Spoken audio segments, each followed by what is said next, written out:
자, 오늘 본문을 통해서 쉬고 싶은 사람은 멍에와 짐을 지라 라는 제목으로 말씀의 은혜를 같이 나누겠습니다.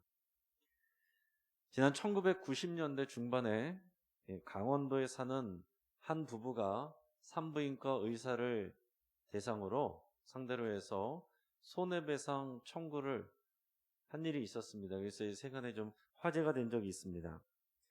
왜냐하면은 이 부부가 임신을 했는데 아이가 검사를 받는 동안에 이 산부인과 의사가 아이는 정상이다 이렇게 판단을 했습니다. 그래서 아이를 낳고 보니까 아이가 장애가 있었고 다운 증후군이 있었어요. 그래서 이 부모가 이 정신적 충격, 또 앞으로 이 장애 있는 이 자녀를 길러야 되는데 거기에 필요한 양육비 상당액을 배상하라고 주장을 하면서 이 산부인과 의사를 대상으로 해서 고소를 했습니다. 근데 원고가 누구냐면은 이 태어난 아기가 원고가 되게 해서 당신의 실수로 내가 태어났으니 그 손해를 배상하라. 이렇게 소송을 건 거예요. 그래서 이른바 이것을 잘못된 삶 소송 이렇게 이름이 붙었습니다. 잘못된 삶. 내가 태어나지 말아야 될 이런 장애 있는 내가 태어나서 고생을 하게 됐고 우리 부모가 고통을 당하게 된 이 잘못된 삶을 당신이 책임져라. 이게 고소 내용이었어요. 그래서 법의 판단이 어땠을까요? 이것이 결국에는 대법원까지 올라갔습니다. 대법원에서 최종적으로 판단은 어떻게 나왔냐면은 여러분 잘 들어보시기 바랍니다. 인간 생명의 존엄성과 그 가치의 무한함에 비춰볼 때 어떠한 인간 또는 인간이 되려고 하는 존재가 타인에 대하여 자신의 출생을 막아줄 것을 요구할 권리를 가진다고 보기는 어렵다. 이해가 되시죠? 이 아이가 그렇게 요구할 이유가 없다라는 거예요. 또한 장애를 가지고 출생한 것 자체를 인공임신 중절로 출생하지 않은 것과 비교해서 법률적으로 손해라고 단정할 수도 없다. 대법원이 이렇게 판결을 내렸습니다. 그러니까 무슨 얘기입니까? 지금 이 부모는 이 장애 있는 애가 태어났으니 이건 잘못된 인생이고 이것으로 인해서 우리 모두가 손해를 보게 되었고 이것을 의사가 책임져라. 근데 대법원이 판단한 것은 장애가 있다라고 해서 그것이 잘못된 삶이라고 할 수는 없다. 또 나를 태어나지 말게 요구할 그런 권리도 있다고 볼 수 없다. 이렇게 판단을 내린 거예요. 그러니까 결국에는 이 부부가 패소하게 된 거죠. 근데 이것은 우리로 하여금 여러 가지를 생각하게 됩니다. 자, 이런 재판의 실질적인 내용으로 들어가면은 과연 인간의 생명은 얼마만한 가치가 있는가? 그리고 우리가 장애가 있고 또 문제가 있다면 그것은 잘못된 삶인가? 이런 부분에 대해서 우리가 고민하게 되고 또 이것을 재판하러 가게 되는 그 배경에는 결국 인생을 또 사람을 생명을 어떻게 보는가 이런 윤리가 있고 그 윤리 뒤에는 철학이 있고 철학 뒤에는 사실은 신앙적인 그런 믿음의 고백이 뒷받침되게 돼 있습니다. 여러분들은 어떻게 생각하세요? 교회 다니는 우리 교인들 가운데서도 장애가 있는 분이 있습니다. 또 장애를 가진 가족들을 또 이렇게 수발하면서 사는 분들도 있습니다. 교인들 가운데는 사고를 당한 분도 계시고 또 크게 빚을 지거나 파산을 한 경우도 있습니다. 어떤 분들은 가까운 사람에게 사기를 당해서 경제적으로 크게 고통을 당하거나 또 그 배신감으로 인해서 굉장히 상처를 받은 그런 분들도 있어요. 또 이런 무한 경쟁 시대 속에서 나와 비슷했던 사람들이 한참 앞서가고 나는 계속해서 뒤처질 때에 사람의 마음은요, 이 뭔가 잘못됐다. 그러면서 속상함을 넘어서 억울함과 원망과 그것이 심해지면은 우리 모든 것을 다 뒤집어 버리고 싶은 그런 분노가 오게 돼 있습니다. 그래서 세상은 불공정하니 모든 것을 싸워서 이미 가진 자들과 싸워서 뒤집어 엎어야 된다는 것이 사회주의적인 그런 혁명, 이론이죠. 더불어서 살 수가 없어요. 이미 가지고 있는 사람들이 독식하고 있기 때문에 싸워서 그것들을 뺏어서 나눠줘야 된다는 것이 그런 사회주의적인 이론입니다. 우리가 과연 그런 세상을 우리가 추구해야 되느냐? 거기에는 일부분적으로 우리가 공정과 공평에 대해서 생각할 부분이 있고 또 구약 성경의 정의와 공의의 개념에도 연결되는 부분들도 있어요. 그러나 우리가 이 땅 가운데서 그렇게 남들보다 뒤처져지고 또 때로는 육체적인 고통이 있고 경제적인 또 연약함과 약자 속에 살아가고 있을 때에 이것이 잘못된 사람이라고 우리가 말할 수 있겠느냐? 이것을 부정해버릴 수 있겠느냐라는 것입니다. 또 살 가치가 없다라고 우리가 말할 수 있는 자격이 있느냐? 하지만 모든 사람들이 그렇게 생각하진 않습니다. 우리가 잘 아는 이 삼중 장애를 가지고 있었던 헬렌 켈러는 뭐라고 말했냐면은 이 땅에는 장애를 가진 사람들로 가득하다. 그러나 그 장애를 극복하려는 사람들로도 가득하다. 이런 얘기를 했어요. 여러분, 어떤 사람들은 이런 장애, 이런 어려움, 이런 고난, 재난 이런 거를 통해서 모든 걸 부정해버리고 싶고 뒤집어 엎어버리고 싶고 또 원망하는 마음들이 생기고 분노가 치밀어 오르고 이것은 잘못됐다라고 생각할 수도 있지만 그러나 그 가운데서 그것을 극복하려는 사람들도 있다라는 것입니다. 지난 2015년에 11월 13일에 프랑스에서는 다발적인 테러 사건이 일어났습니다. 프랑스 파리에서 동시다발적으로 이제 시간 간격을 두고 일어났는데요. 오후 9시 20분부터 다음날 새벽 0시 20분까지 여러 건의 테러 사고가 일어났습니다.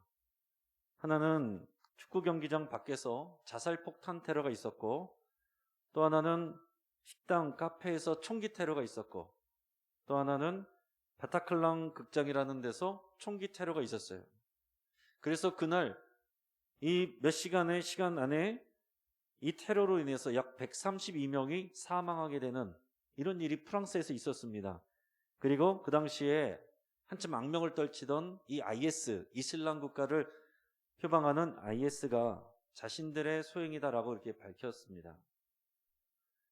이 프랑스의 한 평범한 가정이었던 앙투앙 레리스라고 하는 사람은 이 파리에 있는 이 바탕글랑 극장에서 벌어진 테러 사건으로 인해서 사랑하는 아내를 그 당시에 잃었습니다. 자기하고 전혀 상관도 없는 그런 사람들 때문에 이 테러로 인해서 너무나도 사랑하는 아내를 그냥 잃어버렸어요. 아무도 책임져 줄 수가 없습니다. 그는 이런 고통 가운데 아내를 죽음으로 몰고 간 이 테러범들에게 편지를 썼습니다. 그리고 그 편지를 자신의 페이스북에다가 이렇게 올렸어요. 제가 한번 읽어드릴 테니까 한번 잘 들어보시기 바랍니다. 지난 금요일 밤 당신들은 특별한 생명을, 내 일생의 사랑을, 내 아들의 엄마를 앗아갔다. 그러나 나는 당신들에게 분노하지 않겠다. 나는 당신들이 누군지 모른다. 알고 싶지도 않다. 당신들은 죽은 영혼일 뿐이다. 나는 분노를 당신들에게 선물하지 않겠다. 당신들이 원하는 대로 분노하고 증오하는 것은 당신들과 똑같이 무지에 굴복하는 것일 테니 내가 두려워하고 같은 나라의 국민들을 불신의 눈으로 바라보고 안전을 위해 자유를 희생하기를 바라겠지만 당신들은 실패했다. 물론 나는 애통함으로 산산조각 났다. 이 작은 승리는 당신들에게 양보하겠다. 그러나 그 승리는 오래가지 않을 것이다. 나의 아내가 매일 우리와 함께 할 것이며 당신들은 결코 갈 수 없는 자유로운 영혼들이 있는 그 천국에서 아내를 다시 만날 것을 나는 알고 있다. 아들과 나, 우리는 두 사람뿐이지만 이 세상의 어떤 군대보다 더 강하다. 더 이상 당신들에게 쏟을 시간이 없다. 낮잠에서 깨어난 아들 멜빌에게 가봐야 한다. 우리는 평소처럼 함께 놀 것이다. 그리고 이 어린아이는 평생 동안 행복하고 자유롭게 살아 당신들에게 수치심을 안겨줄 것이다. 왜냐하면 당신들은 이 아이의 분노도 얻을 수 없기 때문이다. 헤아릴 수 없는 고통 속에서 담담하게 쓴 이 편지가 슬픔을 받아들일 수밖에 없는 이런 무기력한 상황 속에서도 소망을 가지고 찾아가는 것을 이렇게 보여줍니다. 참 이 내용을 보면서 대단하다라는 생각이 들기도 하고 이것이 우리 그리스도인들의 자세여야 된다라는 것을 생각하게 됩니다. 여러분, 사탄은 끊임없이 우리를 넘어지게 하고 우리를 공격해서 우리가 분노하게 하고 절망하게 하고 하나님을 불신하게 하고 하나님과 등을 돌리게 하고 사람들과 관계가 끊어지게 하고 담을 세워서 모든 관계가 막히게 하는 것이 사탄이 하는 일입니다. 우리가 같이 교회에서 예배를 드려도 함께 봉사를 한다고 해도 서로를 분노하고 미워하고 관계가 끊어지고 우리가 믿음을 잃어버리고 그것은 사탄의 승리입니다. 그것을 알고서 내가 나의 분노를 내가 망가지는 것을 너에게 선물하지 않겠다. 나는 천국에서 그 영원한 삶을 살 것을 믿는다. 여러분, 이것이 얼마나 용감하고 대단한 그 믿음의 고백입니까? 참 멋있다라는 생각이 들었어요. 한편으로는 너무나도 안타깝지만 너무나도 또 이분의 신앙이, 고백이 참 용감하고 대담하다라는 생각을 하게 되는 것입니다. 여러분, 우리가 그리스도인이 되었다는 것은 생로병사와 재난과 사고를 면제받는 삶을 보장받는 게 아닙니다. 물론 그럴 때도 있어요. 하나님께서 도우셔서 더 큰 사고를 막아주실 때가 많이 있습니다. 그럴 때는 우리 하나님께 감사하면 돼요. 그러나 그렇지 않을 때도 있다는 거예요. 그러나 그렇지 않을 때가 사실은 더 중요합니다. 내 생각대로 되지 않을 때 그때 하나님과의 관계가 중요해요. 앞에서 고백한 이 사람의 이 고백처럼 하나님 관계 안에서 군대와 같이 정말 강하게 그 관계, 결속, 그 믿음을 지켜가는 것이 더 중요한 일이다라는 얘기입니다. 내 생각대로 잘 될 때 우리가 다 믿음이 좋은 것 같지만 진짜 우리의 믿음은 내 생각대로 안 될 때가 우리의 믿음의 바닥이 드러나게 돼 있는 것입니다. 여러분, 우리도 상처받을 수도 있고요. 힘이 들 때가 많지만 중요한 것은 뭐냐? 회복 탄력성이에요. 제가 이 회복에 대한 내용을 계속 생각하다 보니까 앞에서도 또 회복이란 말을 하게 됐는데 우리가 힘들 수도 있고 넘어질 수도 있어요. 목회자도 마찬가지입니다. 그러나 중요한 거는 회복하는 것, 회복의 탄력성, 얼마나 빨리 회복하느냐. 넘어질 수 있지만은 우리를 소생시켜 하시고 다시 일으켜 주시는 하나님을 의지해서 어서 빨리 자리를 털고 일어날 수 있느냐, 이게 중요하다라는 거예요. 여러분, 예수님을 생각해 보시길 바랍니다. 예수님께서 기적을 일으키는 게 더 쉽겠습니까? 아니면은 기적을 일으킬 수 있는데도 불구하고 아무것도 안 한 상태로 수치와 모욕과 고난을 당하고 끌려가서 십자가에서 죽는 것이 더 쉽겠습니까? 예수님 편에서는 기적을 베푸는 것이 더 편한 일이죠. 하나님의 아들이신데. 그러나 정말 더 중요한 하나님의 역사는 그것을 사용하지 않고 하나님의 뜻에 순종해서 죄인들을 위해서 죽기까지 희생하는 그 사랑을 실천하는 것이 사탄을 이기는 거였어요. 예수님이 십자가에 달려 죽으셨을 때 사탄은 그것이 자기 승리라고 생각했지만 그것은 사탄의 작은 승리였지만은 그러나 예수님이 끝까지 순종해서 하나님의 말씀에 순종하여서 십자가 사역을 마치고 그 부활 생명을 얻어서 예수 믿는 모든 자들에게 부활 생명을 줄 수 있게 하신 거, 하나님의 승리입니다. 우리가 그것을 알 때 우리 믿음으로 인해서 회복의 탄력성이 높아지는 거예요. 그러니까 우리의 믿음은 우리가 얼마나 회복 탄력성이 있는가, 이걸로 우리가 판결이 되는 것입니다. 능력보다 더 중요한 건 뭐냐? 당연히 능력도 필요하지만 능력보다 더 중요한 것은 하나님 앞에 끝까지 순종하는 것이고 사랑하는 것이고 희생하는 것입니다. 오늘 본문을 통해서 예수님은 상처 입고 고통받는 모든 자들을 초청하고 계세요. 오늘 본문 말씀을 다시 한번 같이 읽겠습니다. 시작. 수고하고 무거운 짐진 자들아 다 내게로 오라. 내가 너희를 쉬게 하리라. 나는 마음이 온유하고 겸손하니 나의 멍에를 메고 내게 배우라. 그리하면 너희 마음이 쉼을 얻으리니 이는 내 멍에는 쉽고 내 짐은 가벼움이라 하시니라. 아멘. 여러분, 이 땅에서 수고하지 않는 사람이 없습니다. 힘들지 않는 사람이 거의 없을 거예요. 각자 자기의 이 수고와 무거운 짐을 해결하기 위해서 각자의 방식으로 다 일하고 노력합니다. 그냥 어떤 사람은 그냥 무기력하게 고통 속에서 그 가운데 있는 사람, 고통 속에서 울고 있는 사람도 있어요. 어떤 사람은 나를 도울 수 있는 그런 유력한 사람을 찾아다니면서 돌아다니는 사람도 있습니다. 또 어떤 사람들은 자신의 의지와 계획을 의지하는 사람들이 있어요. 그러나 결국에 내 계획과 의지대로 되지 않을 때 그때는 실망하게 되고 절망하게 됩니다. 하나님의 아들이시요 또 이 땅의 모든 사람을 구원하시기 위해 오신 예수 그리스도는 이 땅의 모든 사람들을 초청하고 계세요. 수고하고 무거운 짐진 자들아 다 내게로 오라. 내가 너희를 쉬게 하리라.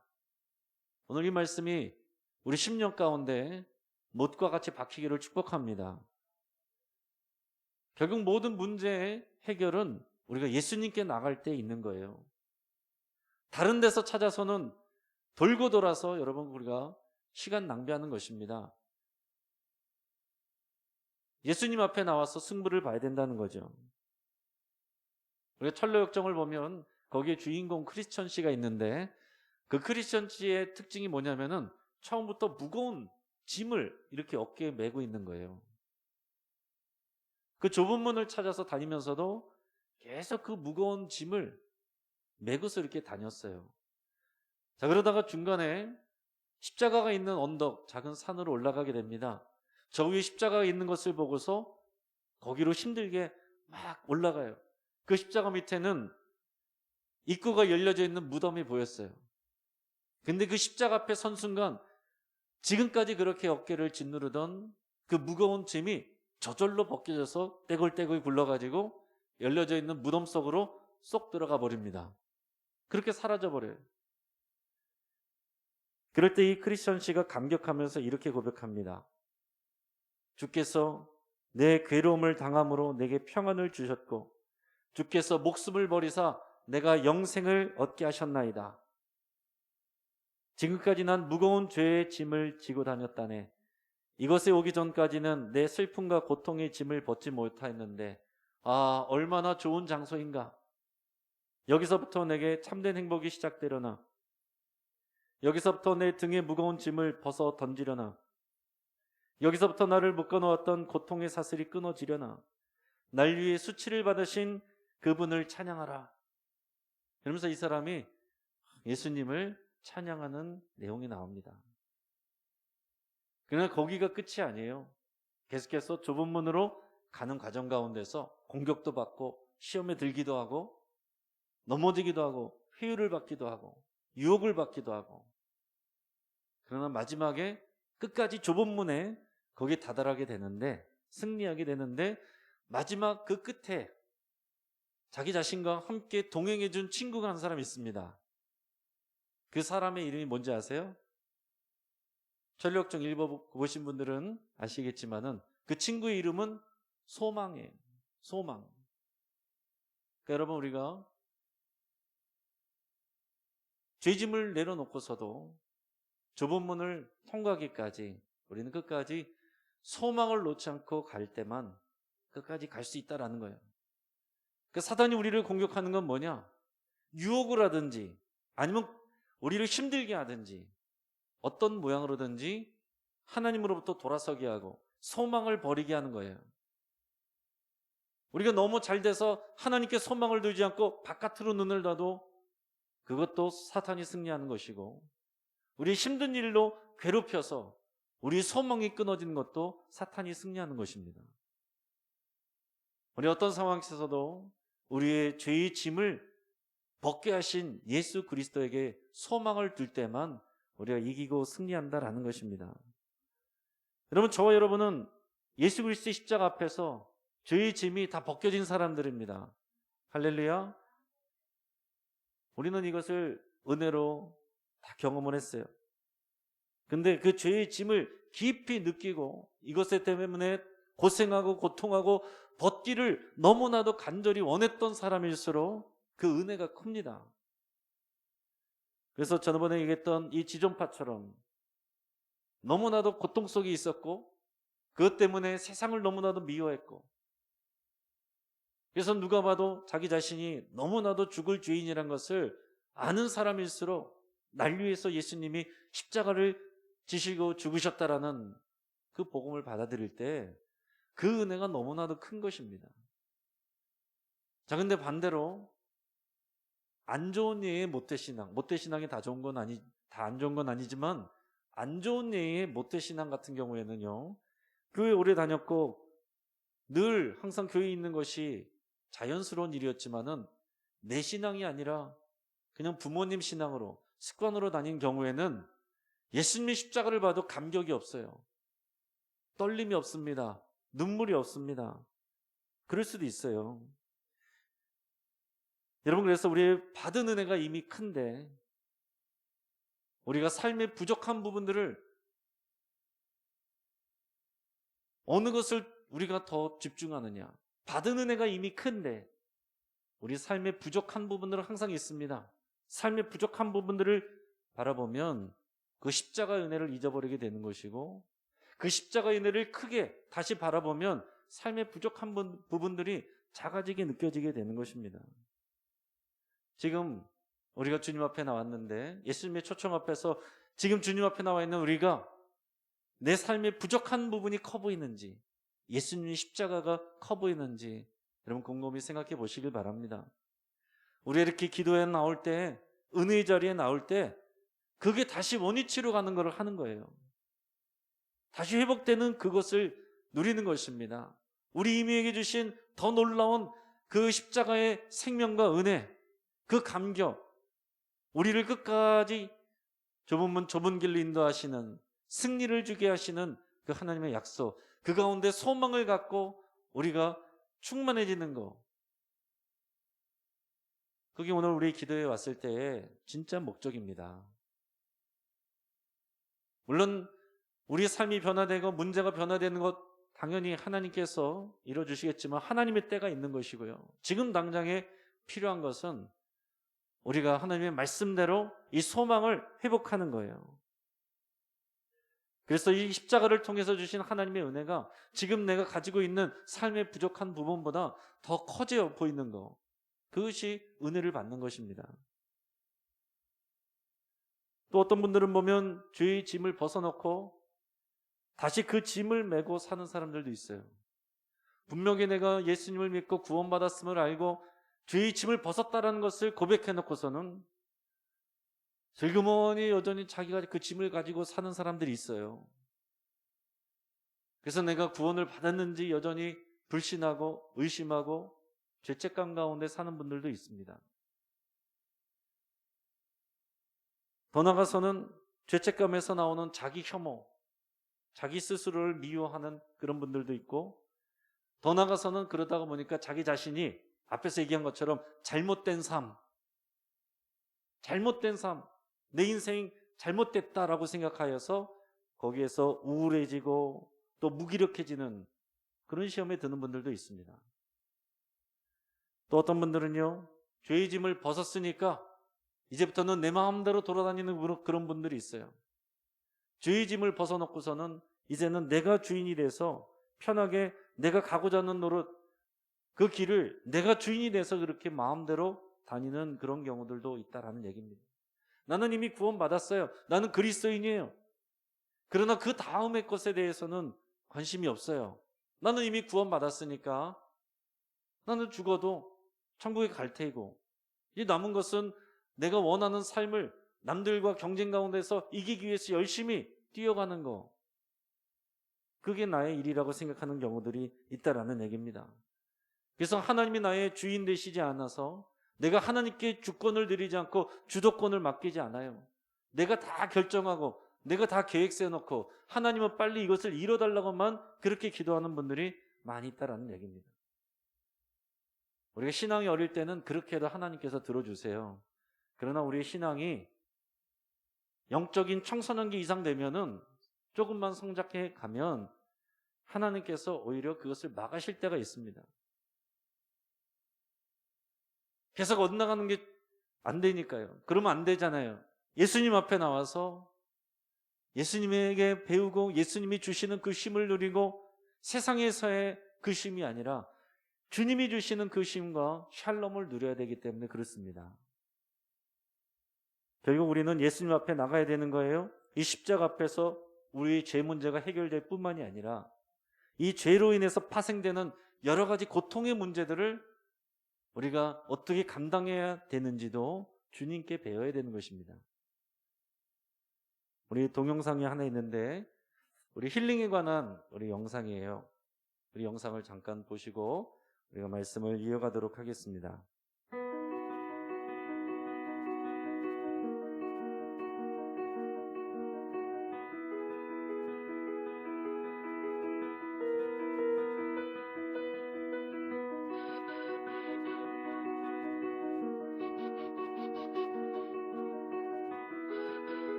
네.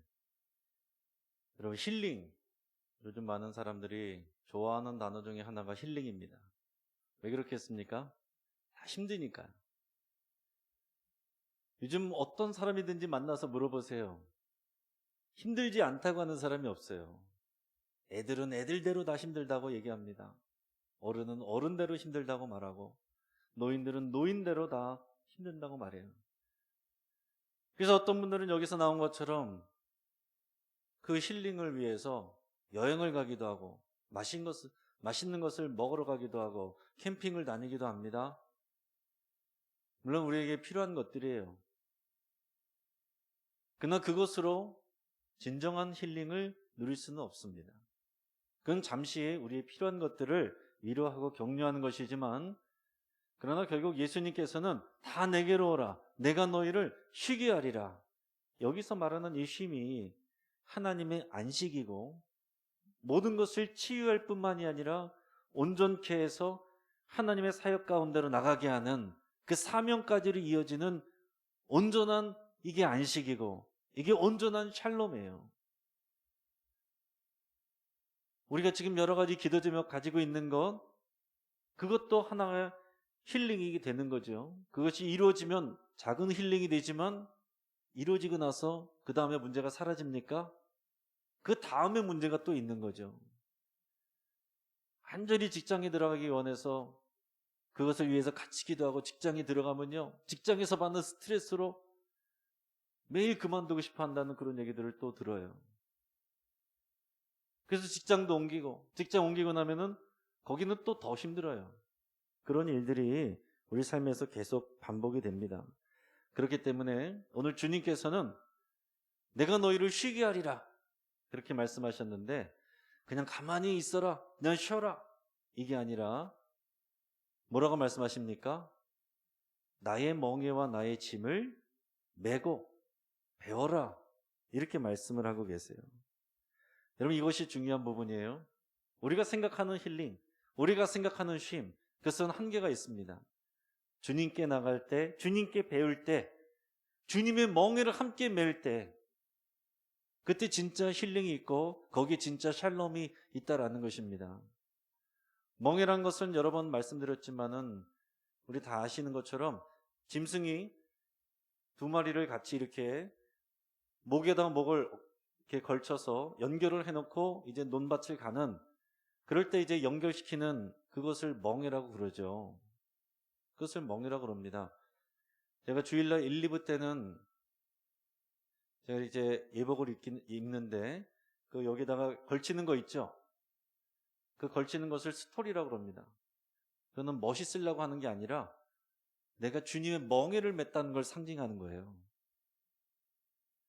그러니까 여러분들은 그런 스토리를 하지 않아도 우리도 그런 멍에를 매라고 하신 겁니다.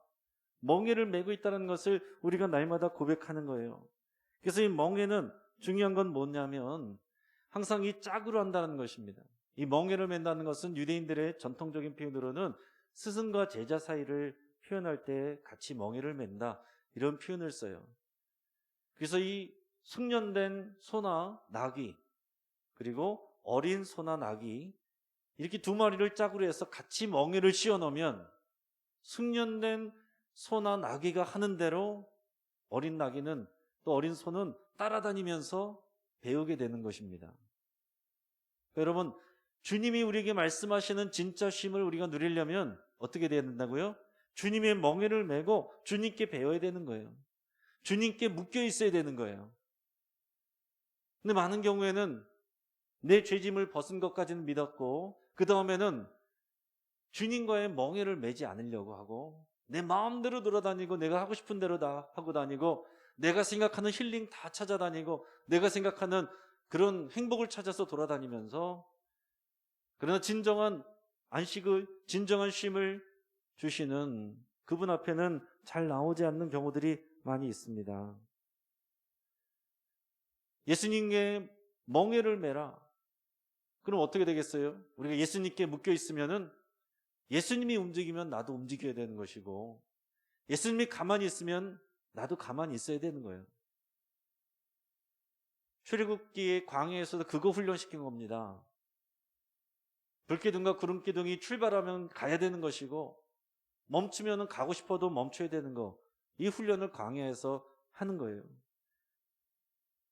그리고 마찬가지로 또한 우리 삶 가운데 이런 멍에를 매서 우리는 예수님의 삶에, 예수님의 생각에, 예수님의 사명에 우리를 묻게 하시는 것이 주님의 뜻입니다.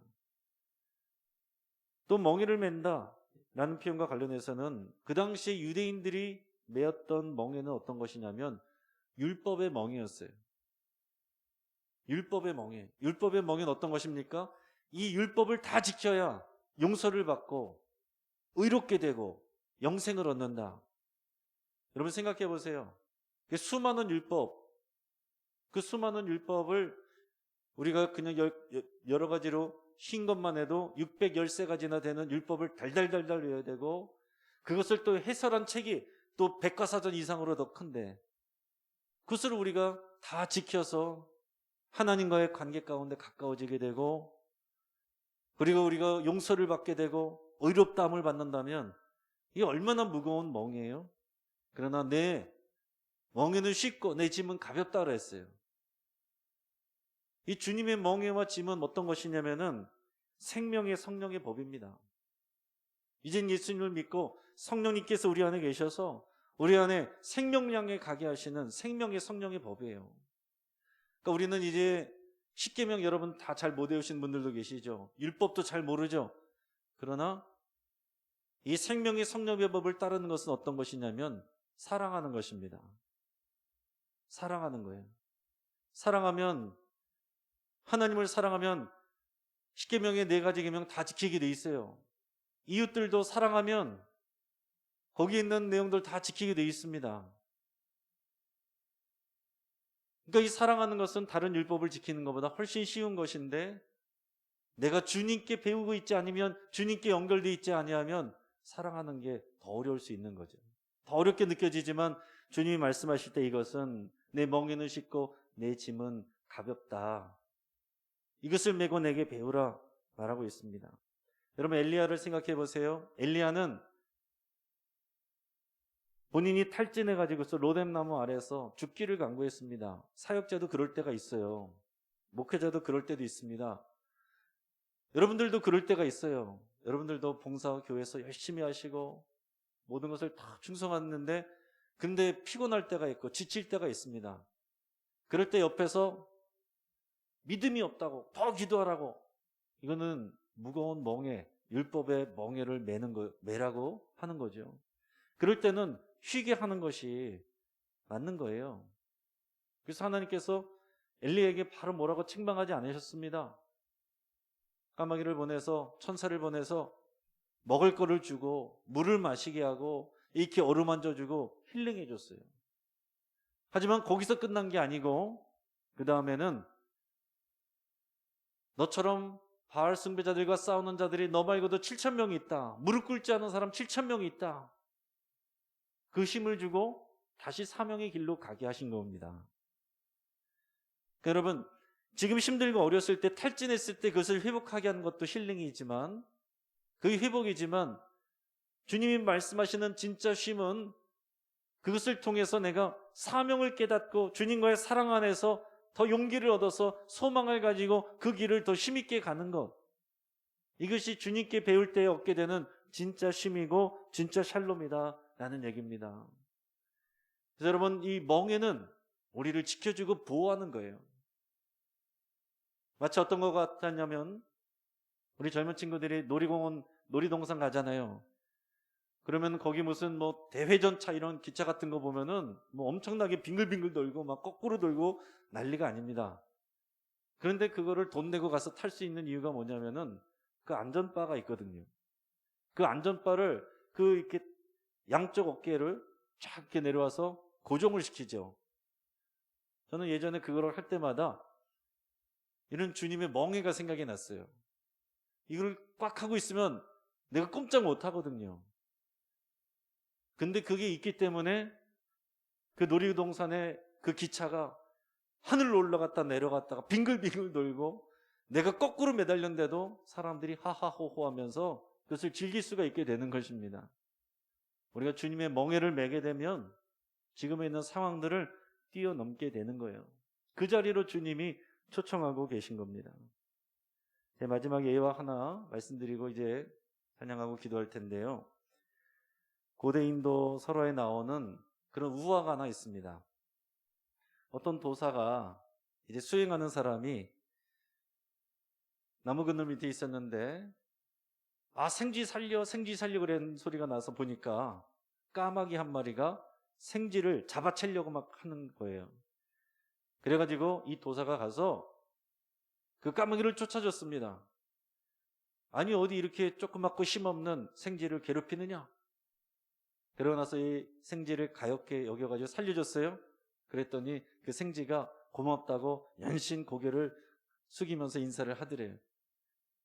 또 안쓰러운 마음이 들어가지고 그냥 놔둬서는 안 되겠다 해서 자기 집 오두막으로 데려갔습니다. 그래서 먹을 걸 줬어요. 근데 좀 있다가 또 찍찍찍 거려서 소리를 나서 보니까 여기에 숨어 들어온 고양이가 또 이 쥐를 잡아먹으려고 그러던 거예요. 그래서 이 도사가 얘 이러선 안 되겠다. 그래가지고 큰 고양이로 둔갑을 시켜줬어요. 만들어줬습니다. 그랬더니 어떻게 됐냐면 동네에 있는 큰 개들이 와가지고서 괴롭히는 거예요. 아, 얘 안 되겠다. 그래서 큰 개로 만들어졌습니다. 그랬더니 이번에는 산에서 내려온 사자가 잡아먹으려고 하는 거예요. 아, 얘는 그래도 안 되겠다. 그래서 이번에는 사자로 둔갑을 시켜줬습니다. 그랬더니 이번에는 사자를 사냥하려고는 사냥꾼들이 잡으려고 오더라라는 것입니다. 그래서 결국에는 이 도사가 사자로 변한 이 생쥐를 원래의 모습 생쥐로 바꿔 놓았습니다. 그러고서 마지막에 하는 말이 뭐였냐면은, 내가 아무리 너의 겉모습을 바꿔 놓는다 한들 네 마음은 여전히 생쥐의 것이구나. 어떤 모습으로 바꿔놔도 더 강한 어려움 속에서 벌벌 떠는 모습, 그 마음은 변하지 않는구나. 이게 우화의 내용이에요. 자, 그런데 여러분, 힌두교나 불교에서는 이런 가르침이 많습니다. 그래서 여기에서 결론은 뭐냐면 결국은 우리 마음의 문제입니다. 그러니까 마음의 모든 욕심을 버리고 모든 것은 부질없고 덧없다는 것을 다 깨닫고 놔버리면은 우리는 자유하게 되고 해탈하게 됩니다. 이게 결론이에요. 자, 그런데 여기까지는 우리도 똑같이 얘기할 수 있어요. 우리가 어떤 상황이 가도 또 똑같은 어려움이 있습니다. 우리는 그런 표현을 하죠. 나무 십자가를 피하면은 철 십자가가 온다고. 그러니까 여러분, 상황과 환경과 아무리 바뀌어도 우리가 불안하고 두려워할 수 있는 일들은 언제나 온다는 얘기죠. 그런데 오늘 말씀을 통해서 우리가 결론 내리는 것은 모든 것은 마음의 문제니 당신의 마음을 편안하게 하시오. 이게 아니라 모든 것은 우리의 마음에 있는데 그 마음에 모신 예수 그리스도께 묶여 있으라. 우리의 마음과 생각이 예수 그리스도께 묶여 있어라. 그럴 때 진정한 쉼을 얻습니다. 이게 오늘 말씀이 우리에게 주시는 결론입니다. 사랑하는 성도 여러분, 우리 마음 안에 무엇가 있습니까? 우리 주 예수 그리스도가 계신 거예요. 우리가 신앙생활 한다는 것은 교회에 대접받는 손님으로 왔다 갔다 하는 게 아니에요. 주님과 연합하는 것이 신앙생활 하는 것입니다. 주님과 그 멍에로 우리가 묶여있는 게 신앙생활 하는 거예요. 또 서로가 그 주 안에서 함께 멍에로 같이 묶여 있어서 힘들어서 떨어져 나가려고 해도 같이 묶여 있을 때는 우리가 그 기간들을 이겨나갈 수 있는 거거든요. 우리는 자유를 생각하고 내 마음대로 하기를 원하지만 그것이 우리에게 힐링을 주는 것 같지만, 그러나 진짜 주님이 주시는 힐링과 진짜 쉼은, 진짜 안식은, 진짜 샬롬은 예수님과 그 멍에를 함께 메고 그 주님의 그 사명을 따라가는 것입니다. 예수님의 마음은 온유하고 겸손하다고 그랬어요. 끝까지 하나님의 말씀에 순종하여서 십자가에 죽으시기까지 순종하시고 다른 사람들에 대해서 내 생명을 내어주는 그 사명을 감당하는 것이 온유와 겸손입니다. 주님의 멍에를 맬 때 우리는 그것을 배우게 되는 거예요. 오늘 저와 여러분 안에 계신 예수 그리스도께서 우리들을 수고하고 무거운 짐진 자들아 다 내게로 오라. 내가 너희를 쉬게 하리라. 나의 멍에를 메고 내 짐을 지라. 나의 멍에는 쉽고 내 짐은 가벼우니라. 우리를 초청하고 계십니다. 오늘 이 자리에서 그 주님이 주시는 쉼을 누리시기를 주의 이름으로 축복합니다. 다시 한번 기도하겠습니다. 여러분, 이 시간 우리 함께 기도할 때 말씀을 붙잡고 우리 함께 기도하겠습니다. 우리 함께 기도할 때 이 말씀을 통해서 우리 주님이 우리에게 또 말을 걸어오시는 것을, 초청해 오시는 것을 여러분께서 응답하시고 거기에 반응하실 수 있기를 바랍니다.